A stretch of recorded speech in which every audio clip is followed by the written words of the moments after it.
Hi there, this is Jason here from ForexPipSnager and Forex UTurn. Today is Friday, October 14th, 2011. We are now looking at the Euro USD 5-minute time frame with the Snagger system. Here's 3 o'clock GMT right here. As you can see, there was the sell trigger right here. It was the perfect gap size, but below it was black, so therefore no trade. Okay, so then we just basically came up here, we turned blue, and there was no trigger back into the blue line until here. And anyway, if you would have got in, we broke through resistance here. If you would have got in long right here, gave you a few pips, came down, would have stopped you out. Well, no, actually your stop would have been here. But once it did cross back down here, the trigger over the trend line, it would have freaked you out and you would have got out. So anyway, as you can see, then it crossed back up again and it went up. It would have gave you some pips, and anyway, that didn't happen. And then again here in the US session, I believe it was, yes, 8:35.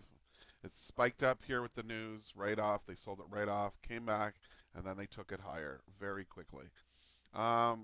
Didn't even have no chances to buy any dips. If you did buy a dip, you bought it here, made a few pips. Other than that, there was really no trade setups here. So let's now move on to the 1 minute. Take the auto scroll off. Go back in time. Okay, here's the 1 minute. There was no trade here. We're looking for a fresh cross. Here was the fresh cross here. Broke through support.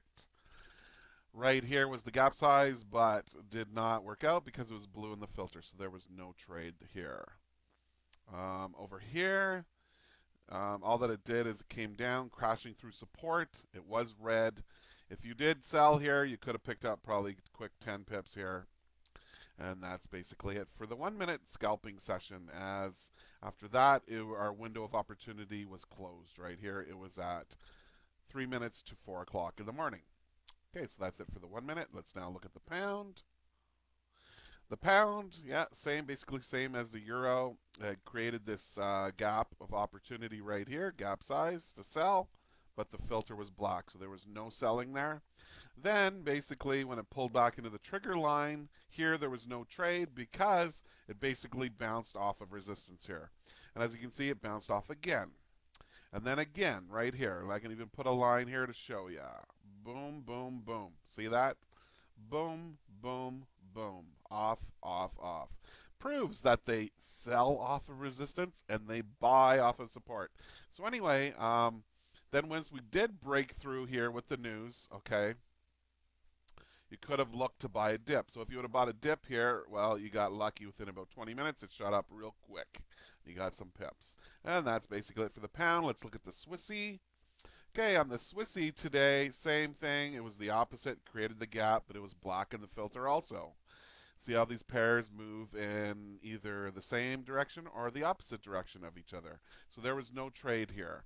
Then here, we basically broke through support. Same thing as the euro, except now we're looking to sell. It was red down here. If you sold here, you didn't get very many pips, and then it went to the other side and turned into a loser. Then in the US session, it basically created the gap size right here, okay, to look to sell it, but it bounced off of support. So right over here, so there was no sell there. Okay, then we finally broke through support, and then you could have looked to sell any rallies back into that trigger line. And that's basically it for the US dollar Swiss. Let's now move on to the Forex U-turn signals. Here on the Forex U-turn signals, we had an M in the Asia session to sell. And we did have a confirmation with the filter. However, it turned into a loser. And then once it turned into a W, it basically told you, get out of your sell, look to go long. So if you did get long here, you could have made 50 to 80 pips on this long trade on the euro. And then the pound, same thing. Gave you the M to sell. The sell was a sell fake, but the filter did not confirm with the pound. And then it gave you the W to buy. So if you did buy, you had the opportunity to make 50 pips today, maximum, before it pulled back. Anyway, thank you for watching the videos. Sorry for talking so fast, but I got things to do today and I gotta run. We'll see you Monday.